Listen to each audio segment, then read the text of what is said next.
नमस्कार साथियों, मैं विपिन कुमार अनमोल आप सभी का इस YouTube चैनल अनमोल जीएस क्लासेस पर स्वागत करता हूं। साथियों, पिछले वीडियो में मैंने आपसे 10वीं कक्षा के भूगोल का संसाधन चैप्टर के बारे में डिस्कस किया था। संसाधन चैप्टर की परिभाषा को डिस्कस किया था और संसाधनों के वर्गीकरण का जो आधार है मैंने उसके बारे में चर्चा किया था। साथियों, आज का जो वीडियो होगा यह थोड़ा सा छोटा वीडियो होगा, क्योंकि इस चैप्टर में मैं आज 2 टॉपिक को ही कवर करने वाला हूँ। एक है आपका संसाधन नियोजन और दूसरा है संसाधन संरक्षण। तो साथियों, सबसे पहले अगर हम बात करते हैं संसाधन नियोजन के बारे में कि संसाधन नियोजन क्या है। संसाधन नियोजन क्या है, इसे पढ़ाने से पहले मैं साथियों आपसे एक बात कह दूं कि जो मैंने पहले संसाधन का परिभाषा और वर्गीकरण का जो आधार बताया था, उस वीडियो का लिंक मैं आपको इस कमेंट बॉक्स में या डिस्क्रिप्शन बॉक्स में दे दूंगा। आप पहले उस वीडियो को देखें, उसके बाद आप जब वीडियो को देखिएगा तो संसाधन नियोजन आपको समझ में आएगा। तो साथियों, संसाधन नियोजन की अगर हम बात करें तो संसाधनों का विवेकपूर्ण उपयोग ही संसाधन नियोजन कहलाता है। अर्थात हम अपने उपलब्ध ज्ञान के आधार पर सबसे पहले संसाधन उपलब्ध जो होते हैं उसके जगह का पता लगाते हैं। आप देखते होइएगा कि भारत के जो अलग अलग राज्य हैं, किसी राज्य में संसाधन भरपूर मात्रा में उपलब्ध है, किसी ऐसे भी राज्य हैं जहाँ पे संसाधनों का अभाव है। जैसे आप देख सकते हैं कि मध्य प्रदेश, छत्तीसगढ़, उड़ीसा, झारखंड आदि राज्यों में खनिज पदार्थों की पर्याप्त मात्रा उपलब्ध होती है। इसके विपरीत भारत का जो पश्चिमी क्षेत्र है आपका राजस्थान और गुजरात, खास करके राजस्थान जो है राज्य, वहाँ पे संसाधनों का अभाव होता है। तो संसाधनों के अभाव के कारण मनुष्य का जो जीवन होता है वह बहुत कठिन होता है, दुष्कर होता है। आप राजस्थान में देख सकते हैं कि वहाँ पे लोगों को पीने के लिए पानी की पर्याप्त मात्रा उपलब्ध नहीं होती है, इसलिए वे लोग पानी पीने के लिए बहुत दूर तक का सफ़र करते हैं पानी को प्राप्त करने के लिए। आप जब पहाड़ी राज्यों में जाएंगे तो पहाड़ी राज्यों में भी साथियों पानी का कमी है। लोग बहुत दूर से पानी ढोकर के ले जाते हैं और पानी तब पीते हैं। इसलिए संसाधनों का नियोजन और संरक्षण दोनों आवश्यक हो जाता है। तो संसाधनों का विवेकपूर्ण उपयोग एवं उसके विकास हेतु पर्याप्त अवसर देना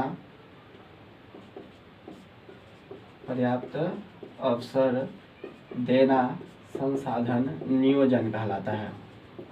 संसाधन नियोजन कहलाता है। यह जो संसाधन होता है साथियों, किसी भी देश की अर्थव्यवस्था के लिए बहुत महत्वपूर्ण होता है। अर्थव्यवस्था के साथ साथ वहाँ के नागरिकों के सुखद जीवन के लिए भी यह संसाधन बहुत ज़्यादा इम्पोर्टेंट होता है।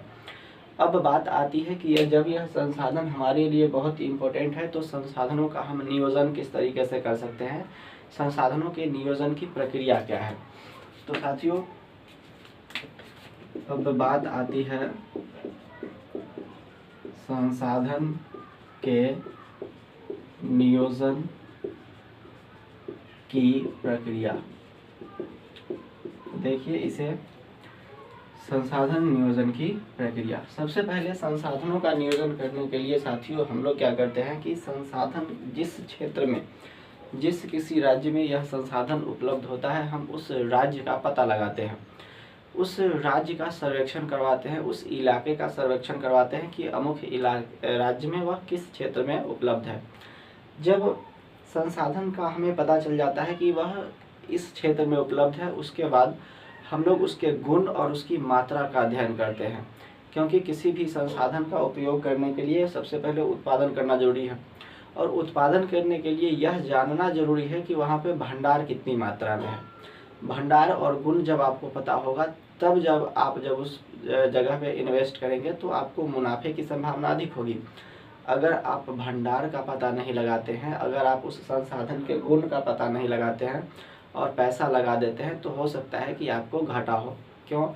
क्योंकि जब आप उस भंडार के बारे में जाने बगैर ही अगर आप वहाँ पे संसाधनों को उत्पादन के लिए फैक्ट्री लगाते हैं, तो हो सकता है आपको वहाँ पे संसाधन कम मात्रा में मिले, पैसा ज़्यादा लग गया हो और उसका भंडार कम हो। उस परिस्थिति में वहाँ पे नुकसान होने की संभावना ज़्यादा होती है। उसके बाद आता है कि जब आप संसाधनों के भंडार के बारे में जान चुके होते हैं, तो एक चरणबद्ध योजना बनाने की ज़रूरत होती है कि योजना बनाने के पश्चात आप उस संसाधन को किस तरीके से निकालेंगे, किस प्रकार से आप उसका उपयोग कर सकते हैं।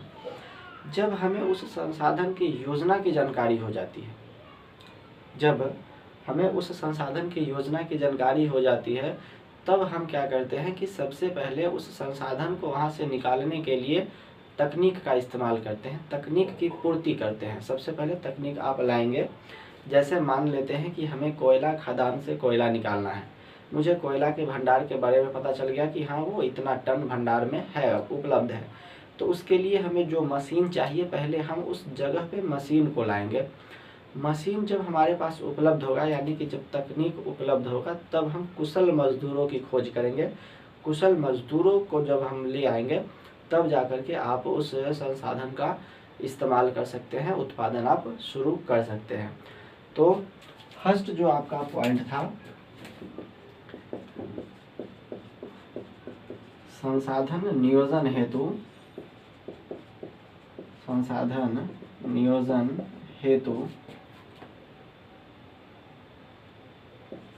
सर्वप्रथम सर्वेक्षण किया जाए। दूसरा है, सर्वेक्षण के उपरांत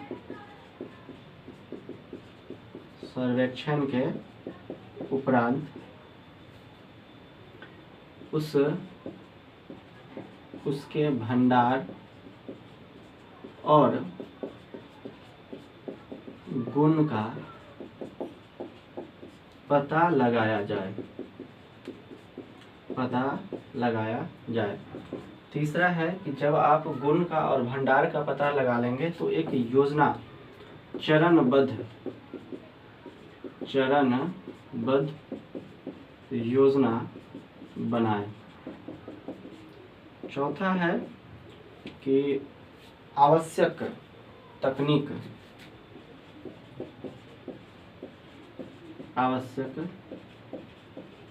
तकनीकी साधनों की पूर्ति। जब आपके पास आवश्यक तकनीक उपलब्ध होगा, तब आप क्या करेंगे कि कुशल मजदूरों की नियुक्ति करेंगे। कुशल मजदूरों की नियुक्ति। इतनी प्रक्रिया करने के पश्चात साथियों, यह संसाधन नियोजन का प्रक्रम आपका कंप्लीट होता है। संसाधन, जब आप कुशल मजदूरों की नियुक्ति करेंगे, उसके पश्चात आप संसाधनों का उत्पादन कर सकते हैं। इसके बाद जो आपका आता है संसाधन संरक्षण, आप इसे कंप्लीट करें, फिर हम आगे बढ़ते हैं।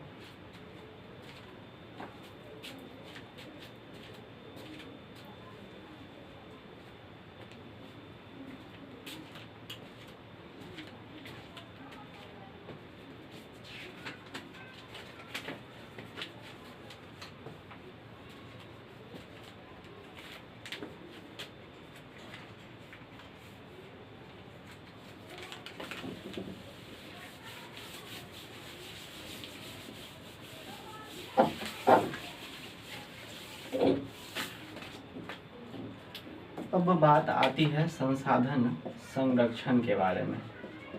संसाधन संरक्षण क्या है? संसाधन संरक्षण क्या है?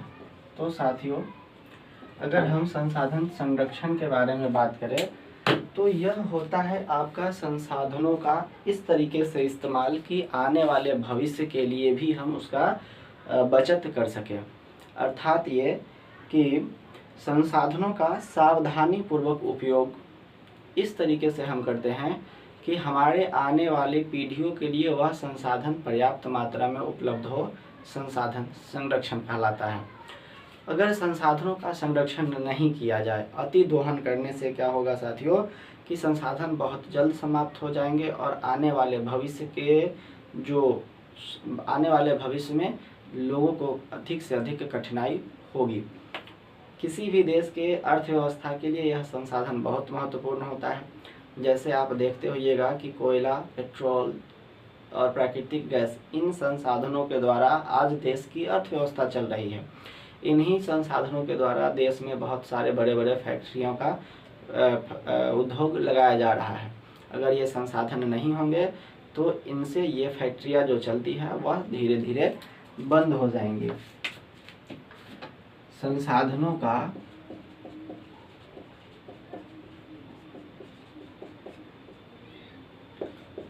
सावधानी पूर्वक एवं सतत पोषणीय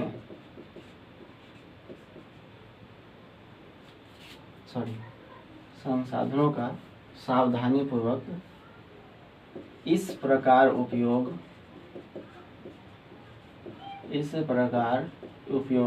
जिससे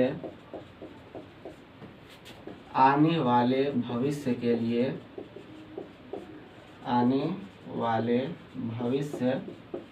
के लिए उसका भंडार सुरक्षित रहे। संसाधन संरक्षण कहलाता है। संसाधन संरक्षण कहलाता है।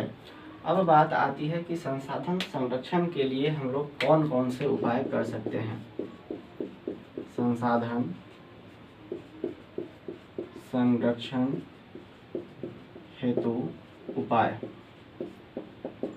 साथियों, जब हम बात करते हैं संसाधन संरक्षण के उपाय के बारे में, तो सबसे पहले हमें तो साथियों जिस संसाधन का हम उपयोग करें उसका पूर्ण उपयोग करें। जैसे अगर हम कोयला पर कुछ सामान बना रहे हैं, जैसे आप पहले के समय में देखते होइएगा कि जो बड़े पैमाने पे जब भोजन का निर्माण होता था तो कोयला के द्वारा किया जाता था, कोयला का चूल्हा इस्तेमाल होता था। तो उस परिस्थिति में जब हम जितनी मात्रा में कोयले का इस्तेमाल करें, हम पूर्ण इस्तेमाल करें, क्योंकि अगर आप आधा अगर कोयला को जला करके छोड़ दिए, मुझा दिए, और फिर अगर आप उस कोयले को जलाएंगे तो वह ठीक से जलेगा नहीं और वह आपका जो कोयला है वह बर्बाद होगा। इसलिए हम जिस संसाधन का उपयोग करें, संसाधनों का पूर्ण उपयोग करें। जिस संसाधन का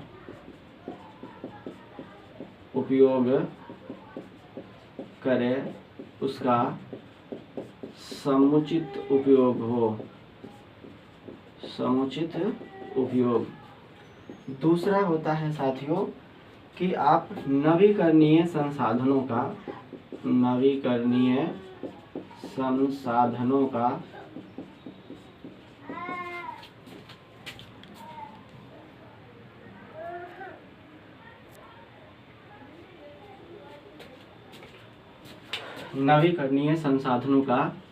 अधिक प्रयोग। नवीकरणीय संसाधन कहने का अर्थ ये होता है कि साथियों कि हम वैसे संसाधन का प्रयोग करें जो हमें एक बार प्रयोग करने के पश्चात दोबारा हमारे लिए वह उपलब्ध हो, नवीकरणीय संसाधन कहलाता है। इसके विपरीत जो हमें दोबारा उपलब्ध नहीं होते हैं उन्हें अनवीकरणीय संसाधन कहा जाता है। तीसरा है कि संसाधनों का सावधानी पूर्वक प्रयोग। इसके अलावे आप क्या कर सकते हैं कि संसाधन संरक्षण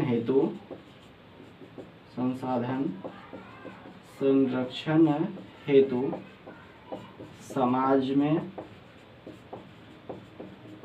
जागरूकता लाना।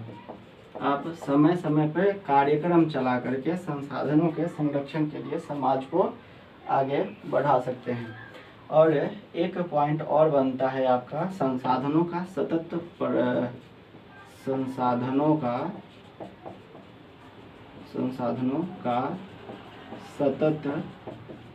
पोषणीय विकास और प्रयोग। मतलब इस तरीके से हम प्रयोग करें कि संसाधन आगे चल कर के भी तैयार होते रहे। तो साथियों, यह था आपका संसाधन संरक्षण, संसाधन नियोजन। साथियों, अगली वीडियो में हम लोग बात करेंगे कि संसाधनों को संरक्षित करने हेतु जो कुछ कथन दिए गए हैं, अर्थात महात्मा गांधी ने कौन सा कथन दिया है, महात्मा गांधी के उस कथन को किस पुस्तकों में लिखा गया है, किस व्यक्ति ने लिखा है। उसके अलावा संसाधन के संरक्षण हेतु जो विश्व स्तर पर जो कुछ प्रयोग किए गए हैं, जो कुछ सभाओं का आयोजन किया गया है, उन सभाओं को हम किस नाम से जानते हैं, उन सभाओं में कौन कौन से कार्य करने की सलाह दी गई है, किन गैसों को प्रयोग करने से संसाधनों को किन गैसों को प्रयोग पर आपत्ति लगाई गई है, ताकि संसाधन जो है आपका पर्याप्त मात्रा में उपलब्ध हो, पर्यावरण सुरक्षित रहे। इन सब चीज़ों के बारे में मैं आपसे अगली वीडियो में बात करूंगा। साथियों, अगर आप इस चैनल पे नए हैं तो इस चैनल को लाइक, शेयर और सब्सक्राइब करें, ताकि अधिक से अधिक लोगों के पास यह वीडियो पहुंच सके। और आप साथियों अपना फीडबैक दें कि आपको यह वीडियो कैसा लगा, कमेंट बॉक्स में ज़रूर बताएं। साथियों, हमारी कोशिश होगी कि आप तक एक बेहतर कंटेंट को उपलब्ध कराना। धन्यवाद।